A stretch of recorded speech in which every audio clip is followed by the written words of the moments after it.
Today is Tuesday, April 18. I'm Pastor Anthony, and this is Wilderness Wanderings.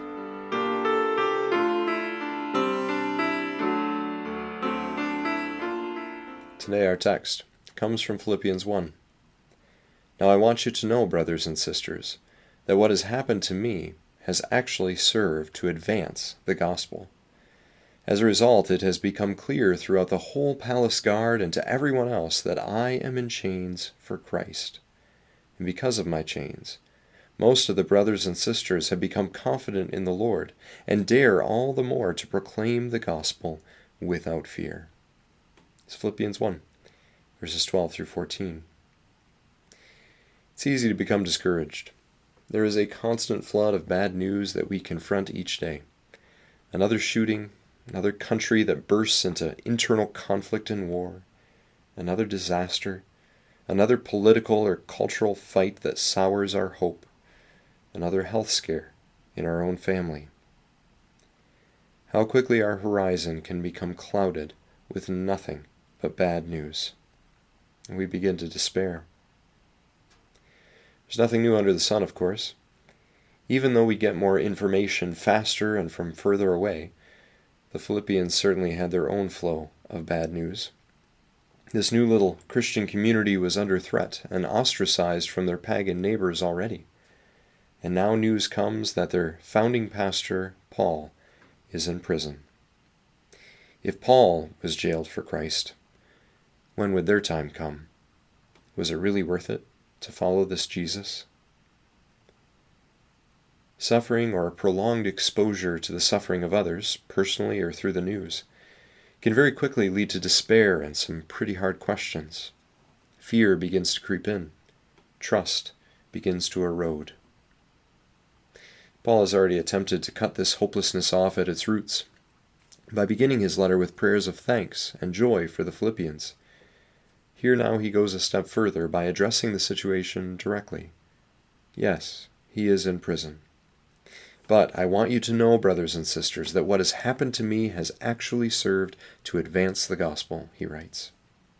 Paul's chains are not what they seem. They have become an opportunity for witness, an opportunity to live concretely in the humble, self-giving way of Christ. And others have taken notice. Not only that, but the other Christians in the city, seeing that some of the worst of their fears have already happened in Paul's imprisonment, they are now emboldened to risk losing more for Jesus' sake, the one who gave everything up for them. Hopelessness, despair, and fear are always creeping up on us, and it's easy to become discouraged. But the chains of Paul flip the narrative. Paul lives in the power of Jesus, has everything he needs in Jesus, and remains in communion with the church through Jesus. What might have become a context of lost hope now becomes the launching pad for it. Because Jesus is alive, Paul does not need to fear death. And because Jesus is alive, Paul has a good word of hope and life to speak, even to his captors. This freedom permits him to bear an uncommon hope to all those he meets. Paul had already lost all things in Jesus. What more could Caesar do to him? In that place, Paul was free to live for Jesus with joy and thanks, despite his chains. And that utterly unexpected, countercultural witness to Jesus in the way of Jesus is what turned heads and empowered the church. These verses come to encourage us. As Paul writes elsewhere, nothing can separate us from the love of God that is ours in Christ Jesus. And as Jesus himself says, I am with you always, to the very end of the age. So as with Paul and his chains, take heart today, and do not be afraid. Jesus is with you, no matter the suffering you face. And as you journey on, remember that you also go with his blessing. May the peace of the Lord Christ go with you, wherever he may send you. May he guide you through the wilderness, and protect you through the storm. May he bring you home rejoicing at the wonders he has shown you. May he bring you home rejoicing once again into our doors.